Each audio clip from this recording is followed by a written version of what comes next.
te fais un striptease si tu veux. Ok, vas-y. Je peux filmer? Comme ça, je suis pas le seul à profiter. Vas-y. Cynthia, community manager et bien plus que ça. Vous entendez ce ronronnement? C'est le 300 chevaux.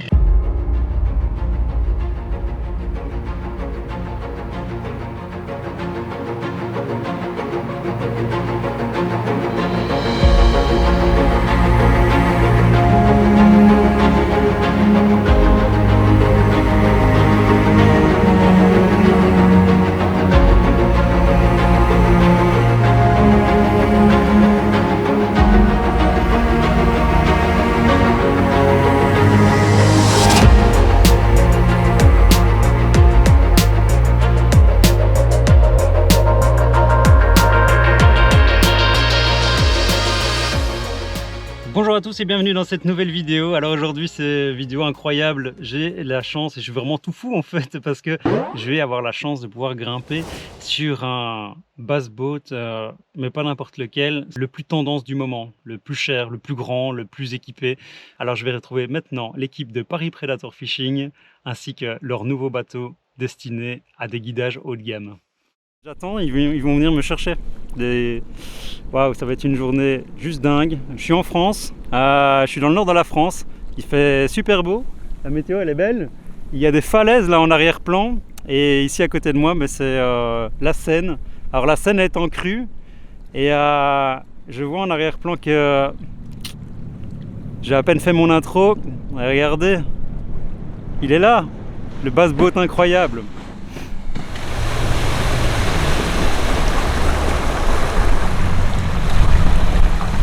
Allez, je viens dans le bateau. Hop, hop. Allez, go. Wouh. Salut tout le monde. Salut. Ça va? Oui, Ça va Richard Bon, t'es prêt?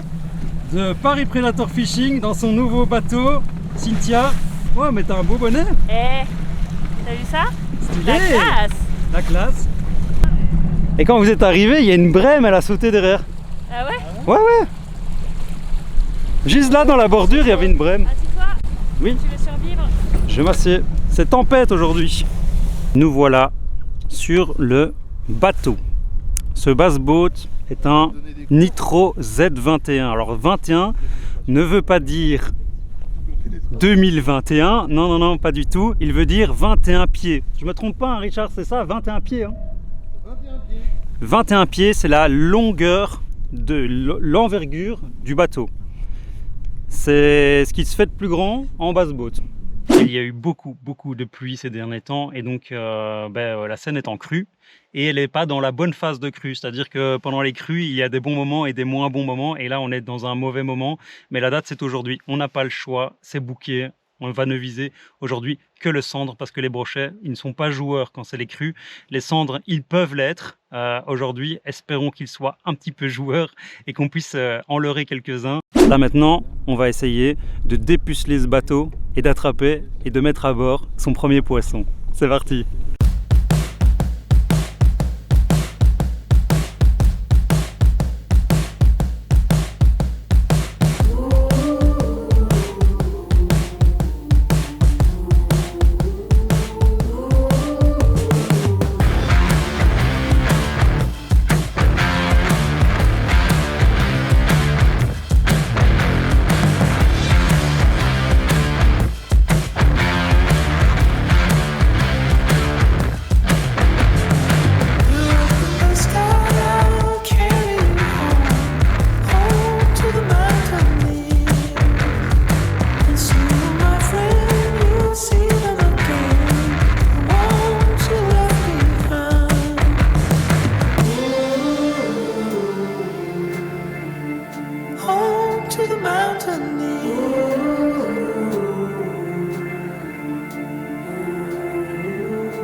On dit chin Chin. à tous les sons qu'on va attraper. Ouais. Oula. Sacré pelleté. Sacré pelleté. Tu viens de détruire toute ma séquence vidéo là. C'est quoi ça? Sacré pelleté. Tu connais pas l'expression de Oui, sacré pelleté? je connais, c'est un truc de vrai. Sacré pelleté. Sacré pelleté. Tu travailles en tractopelle ou? Ah bah qui sait. Je travaille dans l'industrie automobile. Hein. Bon, moi je vais pêcher derrière. Hein. parce que ce bateau est tellement énorme. Là, de toute façon, Ouh, ça va Richard, tu me vois? Je suis à l'arrière du bateau. Hein. du mal. Du mal. Le premier endroit de pêche que nous avons choisi, c'est l'arrière d'une île, un endroit qui est protégé du courant. C'est un endroit idéal de refuge pour les sandes en période de crue, mais le débit était beaucoup trop puissant. Nous décidons donc de changer d'endroit de pêche et nous optons pour un endroit bien plus protégé du débit puissant, une entrée de bras mort. Alors, attention à toi. Vas-y, vas-y. Là, c'est carrément le bordel. Le courant, c'est complètement inversé. Oui, c'est complètement inversé. Ouais.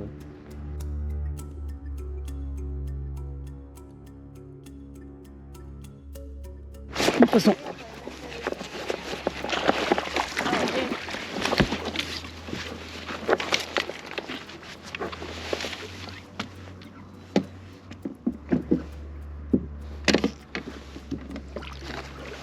Ah, il est beau, il est bientôt prêt.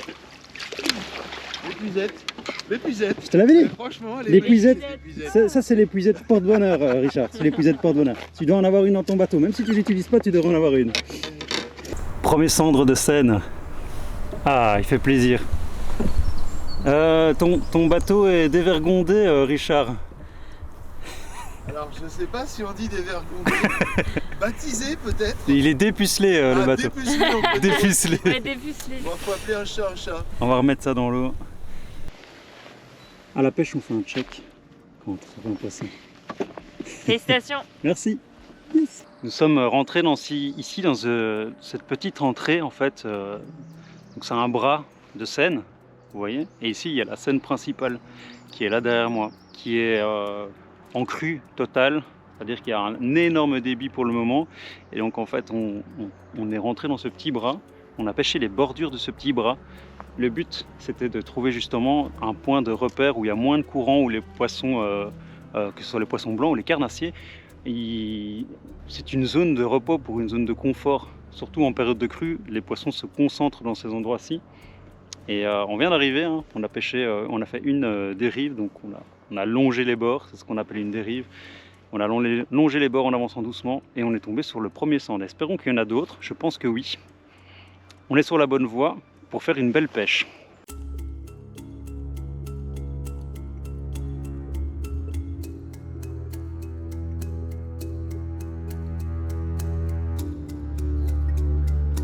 Poisson. Silure ou... C'est un poisson ou pas? Ouais, poisson. Ah oui, c'est un poisson, ouais. Eh ben, punaise. J'ai eu un doute sur le fait que c'était un poisson en fait. Non, excuse-moi, j'aurais dû être plus précis. Mais c'est un joli sand albé. Ah oui, là Il a la bien raccro. fait. Ouais. Et il est beau. Ah oui.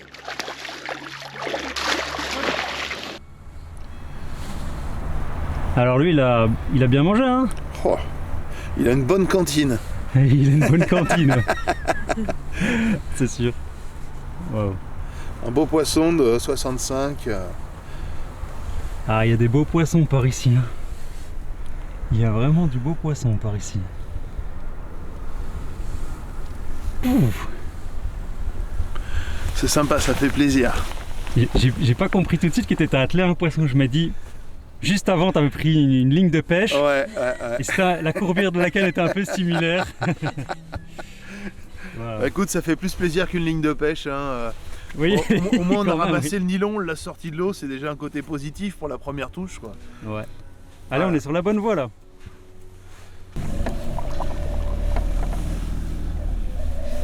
Bon, mais c'est pas tout. En fait, ce bateau n'est pas exceptionnel que par sa longueur, mais aussi par les équipements qui sont sur ce bateau.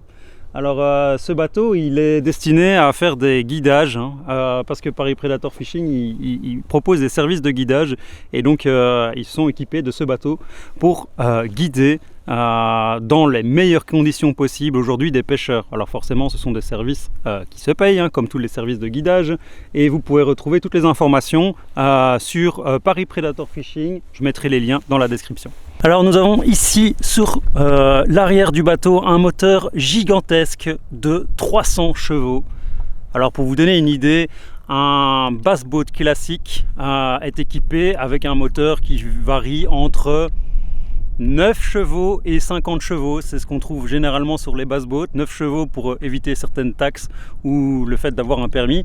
Et puis après 50 chevaux, c'est un peu le moteur que tout le monde utilise pour naviguer dans toutes les conditions, contre le courant, etc., etc.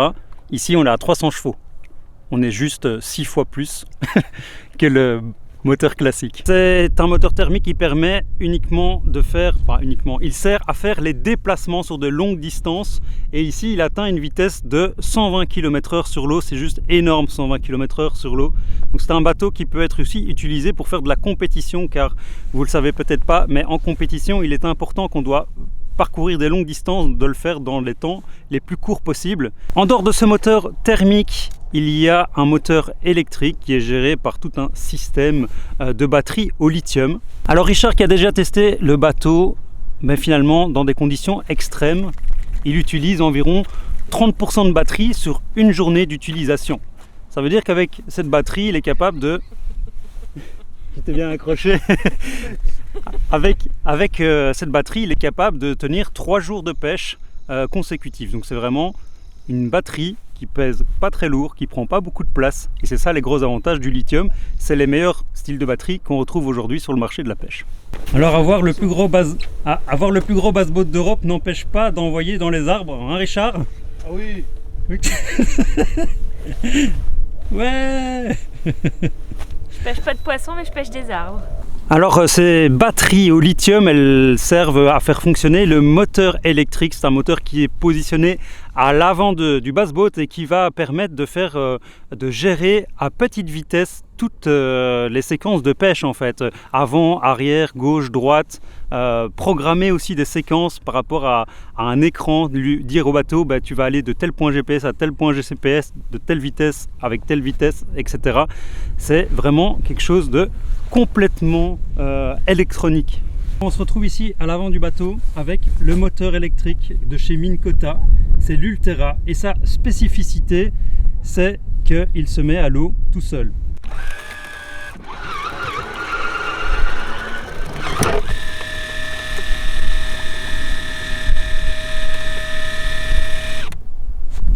Alors ce moteur électrique est bien sûr compatible avec les écrans et l'éco-sondeur, c'est-à-dire que il est possible, grâce à cet écran tactile, de sélectionner un point. Par exemple ici on voit une sorte de remontée du fond avec un poisson au-dessus. Je peux le sélectionner en appuyant simplement dessus et je peux dire Go To ou bien rajouter une marque. Si j'appuie sur Go To, le moteur électrique va exactement retourner à cet endroit-là et positionner le bateau au-dessus de cet endroit-là.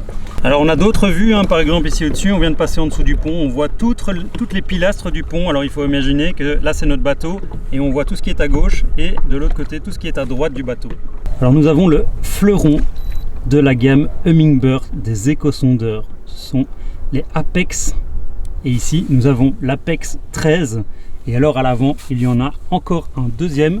Voici à l'avant avec le fleuron toujours de chez Humminbird, l'Apex, et ici 16, c'est-à-dire 16 pouces. C'est juste énorme. Alors tout ça évidemment c'est très intéressant, ça permet de donner beaucoup d'informations, ça permet bien sûr de mieux pêcher, mais c'est pas pour ça qu'on attrape spécialement des poissons. Après il y a encore l'expérience de pêche et c'est exactement ce qu'on va faire maintenant.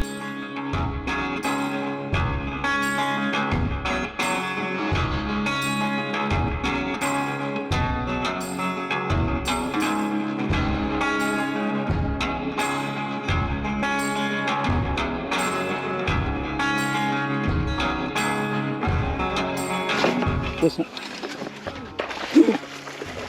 Là il y a beau poisson. Là. Là, il y a beau poisson. Ouais, on arrête plus. Je l'ai ferré, il y avait 1 mètre de fond, je pense.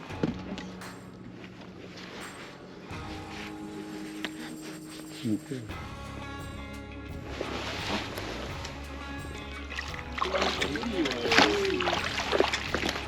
Bien joué. Ah ouais, beau poisson. ah là il y a beau fiche. Ah ouais, il est beau. Il est Ah là grand. il y a 70. Hein. Ah ouais. 70. Ouais. Tu veux que je te tienne quelque chose? Ah oui, je veux bien que tu prennes la canne à pêche. Ouais, là il y a beau, là il y a super beau poisson. Hein. Tu vois, ça commence à être la taille où ça rentre moins facilement dans l'épuisette, Ouais. Richard. Là, je suis d'accord avec toi. Des rayures là, de vieillesse là. Celui-là, on voit que c'est un poisson de rivière là, tu vois, qui passe dans les branches, qui passe dans les cailloux, il s'abîme quoi.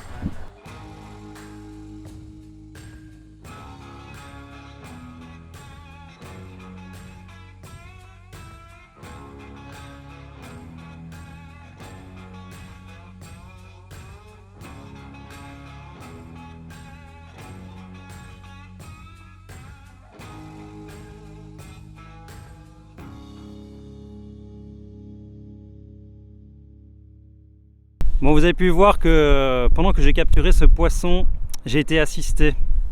Et nous avons ici Cynthia. Bonjour. Alors Cynthia, tu es Community Manager chez Paris Predator Fishing. Tout à fait, c'est moi qui m'occupe d'Instagram, de Facebook et de TikTok. Et est-ce qu'on peut te croiser sur Paris Predator Fishing? Alors oui, on peut me croiser chez Paris Predator Fishing, même sur la Seine de temps en temps. On part avec Tanguy se balader, faire de la pêche et faire des vidéos. Et faire des vidéos car oui. À partir d'aujourd'hui et même déjà depuis un petit temps, il y a une chaîne YouTube Paris Predator Fishing qui est ouverte, sur laquelle vous pouvez aller découvrir notamment la première vidéo que vous avez faite. Oui, c'était des perches sur la Seine.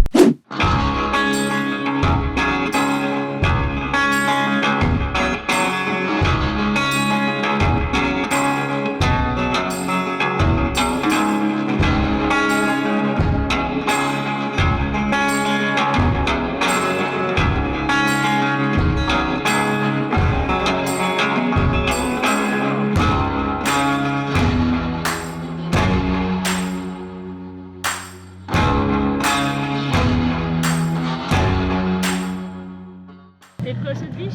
Allez, je suis prêt. Waouh! C'était plus qu'une biche là, c'était une licorne. Un papillon. Un papillon arc-en-ciel. Un papillon arc-en-ciel, ouais. Voilà, il faut... biche, toi aussi. Par contre, moi, il faut pas que je me torche parce que là, j'ai tout le matos dans mes mains. Donc, je vais éviter de faire le saut de papillon biche parce que ça va peut-être mal finir. Session de pêche terminée. Bon, on sort un petit peu avant le coucher du soleil. Il restait encore une demi-heure de pêche, mais pour éviter de tomber dans le noir avec ce bateau qui est encore tout neuf et tout nouveau. Eh ben voilà, on a décidé de sortir un petit peu plus tôt de l'eau. Bon, j'espère que cette vidéo vous a plu et de faire découvrir ce bateau incroyable. Moi, j'étais tout fou. C'est le rêve de tout pêcheur d'avoir un bateau comme ça. Je pense que j'aurai jamais un bateau comme ça de ma vie, mais bon, on peut jamais dire jamais. En tout cas, c'était vraiment un plaisir fou de pêcher aujourd'hui sur ce bateau. On a attrapé des beaux sandres. C'était mes premiers sandres de 2022.